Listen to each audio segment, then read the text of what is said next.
What's up, guys? I'm Joseph E. Banks, independent filmmaker here in Nashville, Tennessee.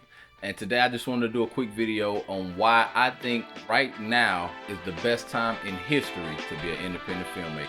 Let's get right to it.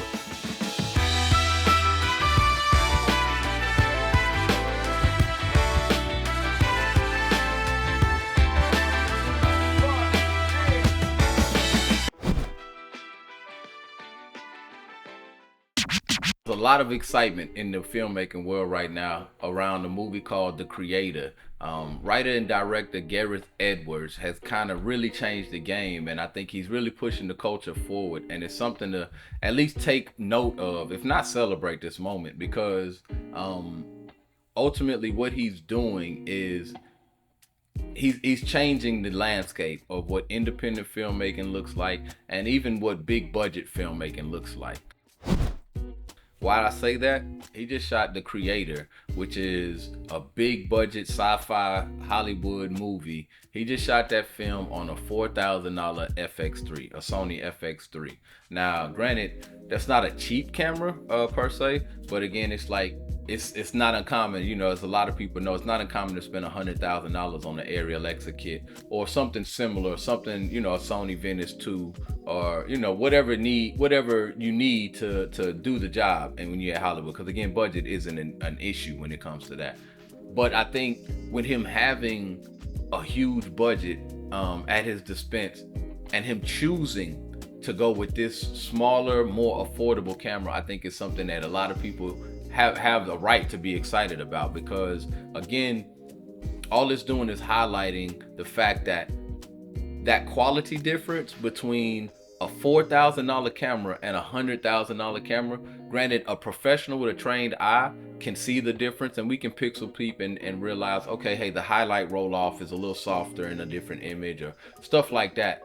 But I'm willing to bet 95 to 99% of just average watchers and consumers of video and film, they'll never have a clue on what camera that was shot about, and they'll never give a damn, honestly, because the reality is the story matters so much more, the technique matters so much more.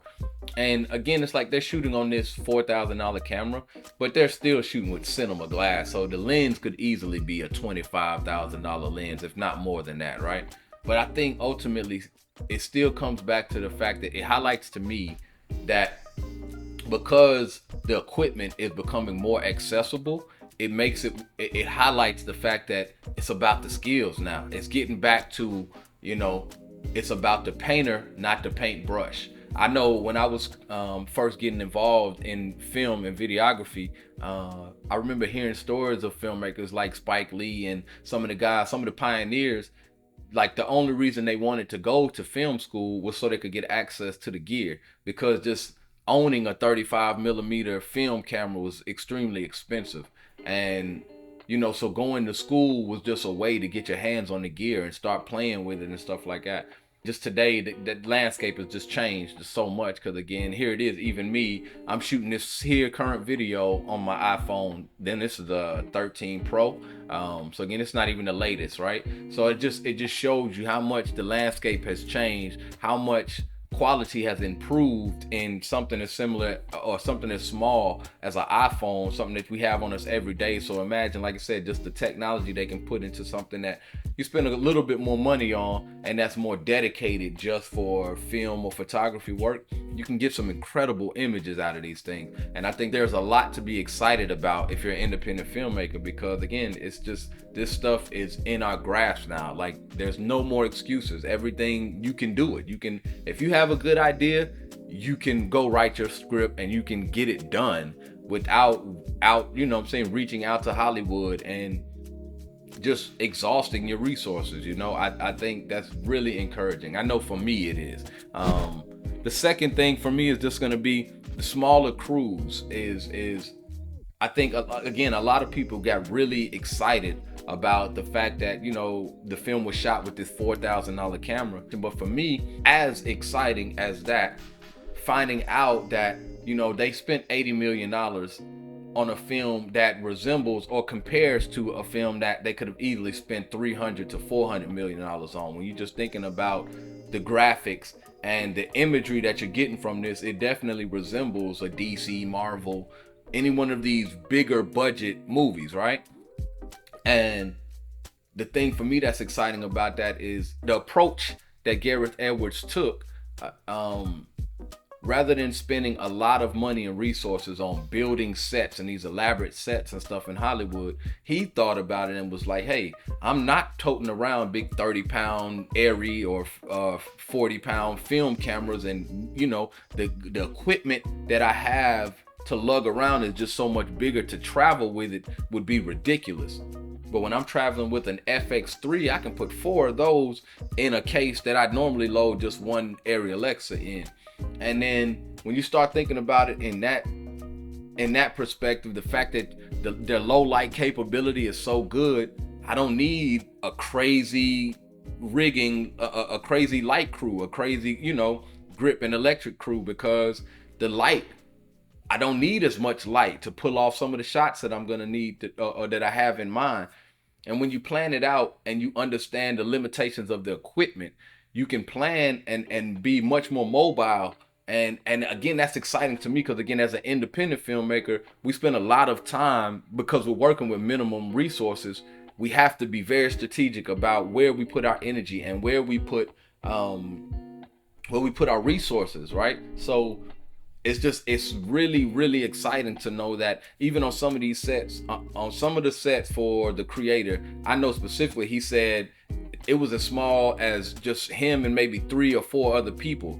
So thinking about an $80 million movie, and some of the sets they were on, they were working with a 4 or 5 person crew. Like, again, that resembles the work that I'm doing today. And that's exciting to me, to know that they're still able to pull off that type of quality with this micro crew that they have. And again, it's encouraging, but it also removes the crutch for me, that I can no longer say I only have three or 4 of my friends, or 3-4 people to come out and work on set. So that's the reason we didn't like this scene the way we should have, or we didn't spend that extra time to make sure that there's not a coffee cup in the frame, or all those little bitty mistakes that, as an independent filmmaker, a lot of times we can excuse away, and we find a way to justify to make it like it's not that bad or that big of a deal, because we are working with a smaller crew. But when you see the type of work that's coming out of Hollywood, and then you hear, yeah, it's only a 4 or 5 person crew there too, it's like, oh, okay, so they're just more disciplined and they're more trained and they're paying attention to what they're doing. I have control over that. I may not have control over the resources I have, but I have control over my technique and my discipline. So it's exciting, but it also removes that crutch. The last thing that's really, again, eye-opening was, like I said, they created a film for $80 million that's comparable to a $350 million movie. And if I'm Hollywood, again, just thinking in business, if I'm comparing work that's comparable for a quarter of the investment, and I can still bring in the same profit, if not more, that's something I'm going to lean into. So I think even Hollywood is going to start encouraging this as much as they want the filmmakers, the cinematographers and the directors to use the gear that they want to use to tell the stories.